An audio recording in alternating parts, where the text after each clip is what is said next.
ইলেকশ্যনে হাৰিছোঁ, আমি মানুহবিলাকতো হাৰি যোৱা নাই নহয়।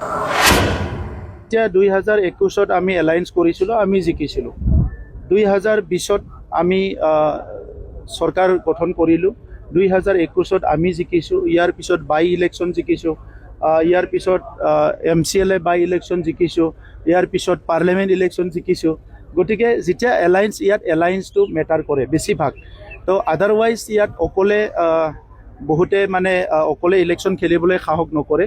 কিন্তু এইবাৰ পৰিৱেশটো তেনেকুৱা আছিলে যে UPPLে আমি নিজৰ নীতি আদৰ্শৰ ওপৰত আধাৰত থাকি নিজৰ উদ্দেশ্য আৰু ৰাজনৈতিক দল গঠন কৰাৰ যিটো এটা দীঘলীয়া এটা মিছন আৰু ভিজন আছে, ইয়াৰ ওপৰত আমি বেছ কৰি পেলাই নিৰ্বাচন খেলিছোঁ। আৰু সেইকাৰণে অকলে খেলিছোঁ, আমি হাৰিছোঁ।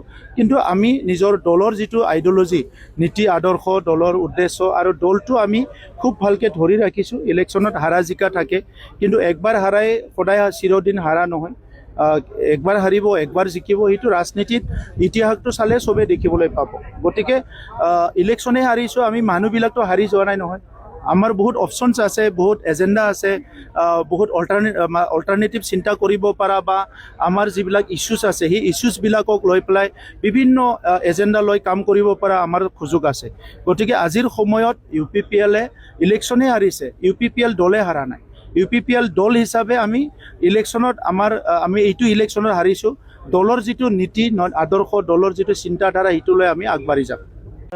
নিৰ্বাচনৰ পিছত আজি আমি প্ৰথম মানে চেণ্ট্ৰেল ৱৰ্কিং কমিটিৰ মিটিং মাতিছিলোঁ। আৰু সকলো জিলা, সকলো আমাৰ ব্লক কমিটি, 40টা ব্লক কমিটি চবেই উপস্থিত আছিলে। আৰু BTCৰ বাহিৰৰ ডিষ্ট্ৰিক্ট এটাও ইয়াতে জড়িত আছিলে। আমি বিশেষকৈ দলীয় কথাবিলাক পাতিছোঁ আৰু নিৰ্বাচনৰ ফলাফলৰ বিষয়টো লৈ পেলাই ইতিমধ্যে পৰ্যালোচনা বহুত জেগাত হৈ গ'ল। গতিকে অনাগত দিনত দলটো অধিক শক্তিশালী কৰা আৰু দলৰ কামবিলাক নিয়মিতভাৱে কৰি যোৱা আৰু বৰ্তমানৰ সময়ছোৱাত বড়োলেণ্ডবাসী, অসমবাসী আৰু ভাৰতবাসীয়ে যিবিলাক সমস্যাৰ সন্মুখীন হৈছে, ইয়াত কথাবিলাক উত্থাপন হৈছে। বহুতখিনি যিটো প্ৰাইচ হাইক হৈছে, ইনফ্লেশ্যন, বস্তুবিলাকৰ দাম বাঢ়ি গৈছে, গেছৰ দাম বাঢ়ি গৈছে, তেনেকুৱা বিভিন্ন সমস্যাবিলাক দেখা দিছে। এইবিলাক আজি আনকণ্ট্ৰল এটা লেভেলত গৈছে। এইবিলাক কথাবিলাক আলোচনা হৈছে আৰু পৰৱৰ্তী সময়ত এই বিভিন্ন ছ'চিয়েল ইছ্যুৱে হওক বা বিভিন্ন ইছ্যুৱে হওক, ইয়াত UPPL দল হিচাপে আমি কাম কৰি যাম। আমাৰ 3জন MP সংসদত বড়োলেণ্ডৰ বড়ো চুক্তি ৰূপায়ণৰ পৰা আদি কৰি বড়োলেণ্ড, অসম আৰু উত্তৰ পূৰ্বাঞ্চলৰ বিভিন্ন কথাবিলাকত আমি কাম কৰিম, মাত মাতিম।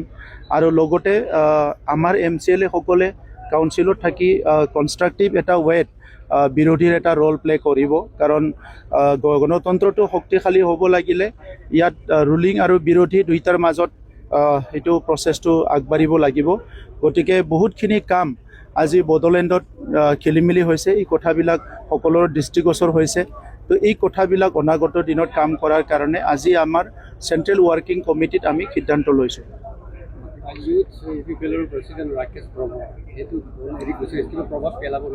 নাই, একো প্ৰভাৱ নপৰে। কাৰণ দলটোতো তেনেকুৱা চলি থাকে, দলত অহা যোৱা হৈ থাকে।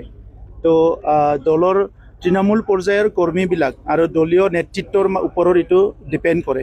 গতিকে আজি দলৰ তৃণমূল পৰ্যায়ৰ নেতৃত্ব, আমাৰ কৰ্মকৰ্তা কাৰ্যকৰ্তা বহুত মনোবলটো বহুত বেছিকৈ আছে, কনফিডেন্সটো বহুত আছে। আৰু টপ লেভেলত যিখিনিয়ে নেতৃত্ব দি আছে, এটা পাৰ্পছ লৈ পেলাই, এটা এজেণ্ডা লৈ পেলাই, এটা উদ্দেশ্য লৈ পেলাই। UPPL দলটোৱে গঠন হৈছিলে এটা উদ্দেশ্য লৈ পেলাই, বড়োলেণ্ডত শান্তি স্থাপন কৰিব লাগে, জাতি জনগোষ্ঠীৰ মাজত সমন্বয় আনিব লাগে।